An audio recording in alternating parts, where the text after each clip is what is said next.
Hey, what's going on, guys? Ty Friday here. Welcome to something that I do not have a name for quite yet, but as you can probably tell, it's a review of HBO's The Last of Us. Not too long ago, I watched episode 3, but episode 4 is coming out tomorrow, so I'll watch that as soon as it comes out, and I'll make another video like this once the full series is out, my full review of it.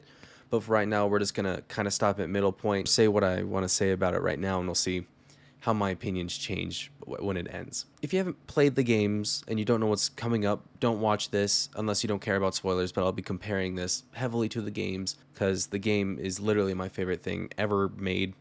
So it means a lot to me, and I'm going to compare it a lot, and I'm going to talk a lot about it. So just spoiler warning, I guess. So the very first thing, they expanded a lot from the games. The games, can't really show you too much of before the outbreak because it's like, who really wants to see so much, or who wants to play through a game where you're living as a teenager girl? Like nobody's gonna care about that. So they shorten the game. You only play as Sarah for like 10 minutes, and then you immediately switch to like Joel, and you're carrying Sarah. For the show, they changed that. They actually follow Sarah a lot through it and show more of the day of the outbreak. And I actually really liked it. I thought it was really good. Not only that, but kind of going further into episodes 1, 2, 3, they do expand a lot from what we already know about the show. Like, we know it's obviously cordyceps, and they mention that a lot in the show, but they also talk a lot about how it spreads. It was stuff like flour and sugar that the cordyceps had infected, and then everybody was eating like bread, pancake mix, etc., and it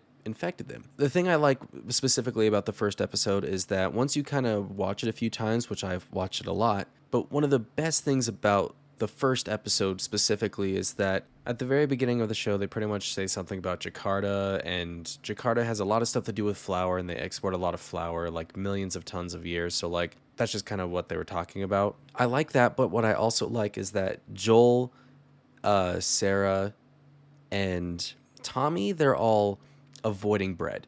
Not on purpose, but it's obvious. Like, it's Joel's birthday. They're not going to eat pancakes because they don't have the mix.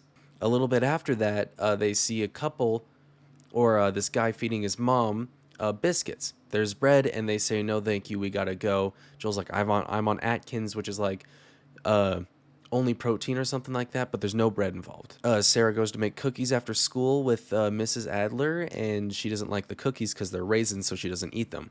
All avoiding flour-based products, which is a very big part of it, and it makes so much sense, and I love it. It's so good. One of the biggest changes that they've made, specifically episodes 1 and, well, actually all of it technically, is they got rid of spores because, duh. I mean, if airborne illnesses do not just sit in one area, you walk into it and it's there. It's like, if it can be spread through airborne stuff, like if I'm sick in my room and I cough in this direction, it's still gonna go everywhere, and like, it's still gonna go. So like, if they could produce spores, the entire world would be infected. That doesn't make sense. But they changed it to tendrils, which come out of their mouth and they look like little worms, and it's really disgusting. I do miss the spores in the show, but I do think the tendrils are a good replacement because god damn are they disgusting.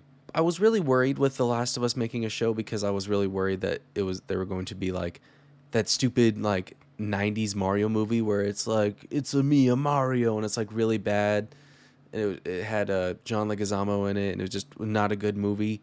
I was really worried it was going to be something like that, but this is like spot on. It's very lore accurate, and they follow the game very closely, which actually gets me to the main part of this video that I wanted to talk about, which is episode 3, which to some people this is seen as almost the best part of the Last of Us game. In the game, Joel and Ellie, they go to Bill's town. Bill is just a super survivalist character, and he has this entire town booby-trapped. He's completely safe, but he's also kind of crazy and lunatic-y. Joel and Ellie show up, and they're like, we need a car. And Bill's like, all right, let's get you a car, pretty much. And we find out that Bill had actually had a romantic partner, Frank. In this house, Frank had apparently gotten bit, and he hung himself. It's really tragic. It's really bitter. Frank and Bill's departure from each other, their breakup, is really... while searching the house, you can actually find a note that I'll put right here, and I'll leave it there while I'm talking. But while you're reading this, it's obviously like, I got bit, that getting that car battery out of the school was obviously going to kill me. But, killing myself is at least better than spending another day with you. And it is harsh. It is super, super harsh. Well, episode 3 is completely different. They actually give Frank and Bill a super, super happy ending. I'm watching it, and it's like they're like super in love. There were some parts that I was a bit uncomfortable, but that's just because I'm a straight man. And kind of watching two men do that stuff is awkward to me because I don't want to see that. You know, I'm attracted to female gender, so you get what I'm saying. I'm just trying not to hate on it because I actually love the episode. I'll go into spoilers for this episode because I really want to talk about it. But Frank ends up getting cancer, and he's like bedridden half of the time. And they wake up one day. Frank is sitting there, and he's telling Bill, like, I've decided this is going to be my last day alive. But I want you to spend the entire day with me, and I want you to give me one last good day. And he's like, I want you to take this to this place where I'm going to get us dressed. You're going to listen to what I say, and you're going to do what I say. You're going to wear what I want you to wear. You're going to make me an extremely good meal. We're going to get married, yada, yada, yada. And while he's saying this, Bill is just like hysterically crying.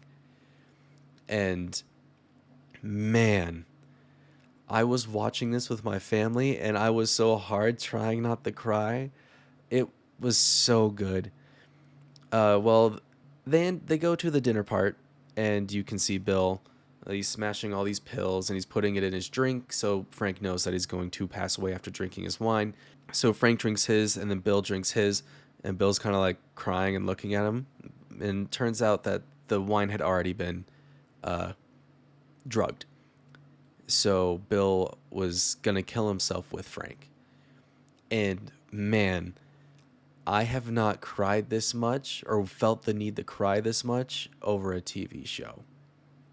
It is rough. But the point is, episode 3 is completely different from the game. Bill's town in the game is nothing like the TV show. As much as I loved Bill's character in the game, I do think this was a lot better than the game.